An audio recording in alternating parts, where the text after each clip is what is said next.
Volume 3, Chapter 23. Rhode Island Responds. The question now arose, would Boston remain isolated and hence fall victim to English might? Would Massachusetts be vulnerable as the only colony to take the issue to the streets and rebel against British power? Or would the bulk of the American colonies follow and press on to victory? The question was soon answered.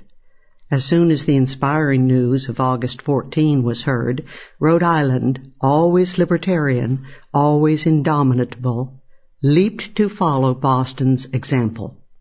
Rhode Island, enjoying a flourishing and extensive trade, had been spared the burdens of an executive oligarchy chosen by Britain. Its governors were popularly elected and were fully as hostile to British tyranny as the populace. Aside from a few royal appointees, such as the customs collector and naval officers, the wrath of Rhode Islanders was directed against the ultra-Tory Newport junto, which had petitioned for an end to Rhode Island's charter as a home rule colony. Agitation began in earnest on August 24, when William Goddard published an special extraordinary issue of the Providence Gazette. It was an all-resistance issue. On the masthead were inscribed two mottos, Vox Populi, Vox Dei, and where the Spirit of the Lord is, there is liberty. Articles filled the issue attacking the British regulations, stamp masters, and Jared Ingersoll, the Connecticut stamp master, and praising the Boston rebels. The issue also reprinted the hard-hitting resolves of the Providence town meeting, which denied Parliament's right to tax the colonies, and urged indemnification of all Rhode Island officials refusing to obey the Stamp Act. Moreover, the mob actions in Boston, as well as in New London and Norwich, Connecticut, were described in loving detail. 2 days later, the Newport Mercury acquainted its readers with the mob actions in Boston and Connecticut. On August 27, the people of Rhode Island followed in the footsteps of Boston. Massachusetts was no longer isolated. Leading the action were 3 prominent merchants of Newport, the educated William Ellery, Robert Crook, and Samuel Vernon. On the morning of the 27th, a mob of Newporters marched through the streets, carrying 3 effigies with halters around their necks, and finally hanging them upon the gallows in front of the town courthouse. Guarding the scaffold were the 3 leading merchants of Newport, carrying clubs. The 3 marked men hanging in effigy were carefully selected, all members of the Newport junto. Augustus Johnston, appointed stamp distributor for Rhode Island, Martin Howard, Jr., and Dr. Thomas Moffat. Their effigies were appropriately and suggestively strung together. Hung with the effigies was a copy of a song beginning with the warning verse, "He who for a post or base-sworded pelf his country betrays, makes a rope for himself. Of this an example for you we bring, in these infamous rogues who in effigy swing." The 3 marked men quickly took the hint. Moffat fled town, and Howard and Johnston fled to the safety of the British ship Cygnet in the harbor, where they were joined by the hated customs collector John Robinson. For Robinson knew, as he put it, the disposition of the people towards all king's officers.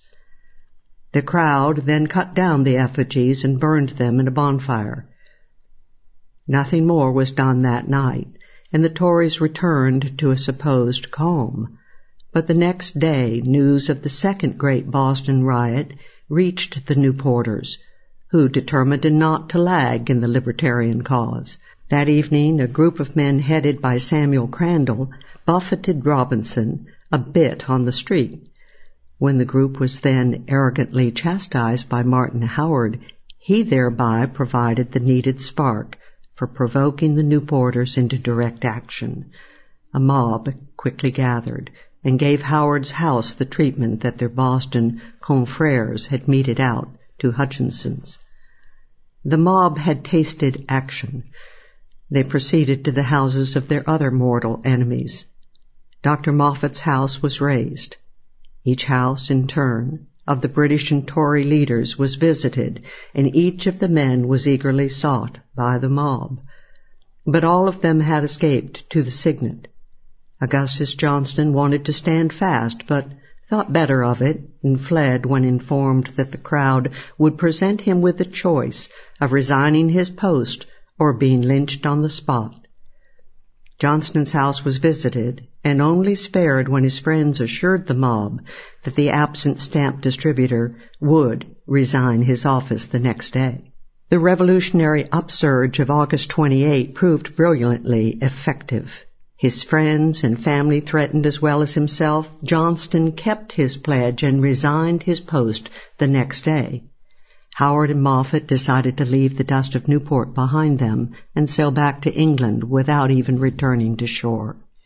Thus, by August 29, the people of Newport had succeeded in forcing the stamp distributor to resign and the two leaders of the Newport junto to leave the colony. But some of the mob now threatened to get out of hand.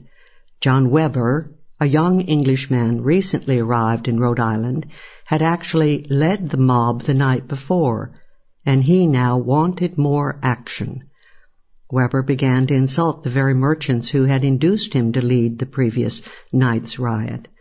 Apprehensive of potential blind violence by Webber and some of the mob, the other leaders turned Webber over to the Signet as a kind of sacrificial offering.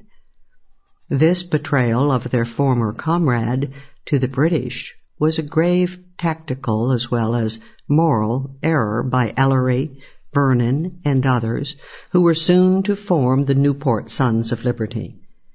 Webber's followers among the mob gathered quickly and threatened immediate destruction of the houses of the betrayers if Webber were not released. Faced with the prospect of a dose of their own medicine, Ellery, Vernon, and the others capitulated and told the naval officers that Webber was not guilty of leading the riots. The triumphant Webber, back ashore, resumed his bravado and continued to threaten destruction of the houses of the Sons of Liberty leaders. The Sons of Liberty leadership was now thoroughly frightened of a mob commanded by the aimless, hot-headed Webber. They offered bribes to Webber, but to no avail. A threat of armed self-defense by the leaders got the mob to disperse that night, but the next day Webber returned to the attack, threatening plunder and destruction.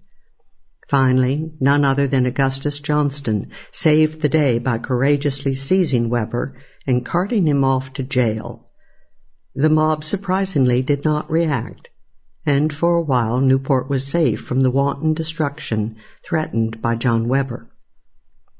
The stamp distributor had resigned, but the hated and inflexibly dictatorial John Robinson still remained, although aboard the Signet. The morning after the riot, Samuel Crandall sent a message to Robinson, offering him something like the old pre-1764 arrangement of annual bribes to the customs officials for allowing the merchants freedom of trade. Crandall also demanded the return from Halifax of the sloop Polly and her cargo of molasses, seized the previous spring by Robinson and his aides. In return for Robinson's agreement, he would also be granted protection ashore from the wrath of the people. Robinson reacted in characteristic fashion by ordering the arrest of Crandall and offering a $100 reward for information leading to the arrest and conviction of any other rioters. The people of Newport would not be intimidated. The sheriff returned the warrant for arrest, stating that such was impossible to execute, except at the risk of his life in the current popular climate, and no one appeared to serve as paid informer upon his colleagues. Robinson now appealed to Governor Samuel Ward to guarantee his protection ashore and to arrest Crandall. But Ward, in obvious sympathy with the rebels, had left town during the rioting and now kept suavely assuring Robinson that all was calm, that no one was in danger, and that Crandall was a peaceful citizen. However, the merchants of Newport found themselves presented with a grave problem that was soon, in different form, to plague all the colonies when the stamp tax came into force. For if Robinson remained on the ship with the custom house closed, no ship leaving port could have official clearance papers. And without clearance papers, any ship was subject to seizure on the high seas by the British fleet. The British Navy, dedicated to the Crown and unchecked on the seas by the American populace, loomed as the preeminent menace to mercantile trade. Within a week, therefore, Ward provided Robinson with a bodyguard, and the customs house opened once more.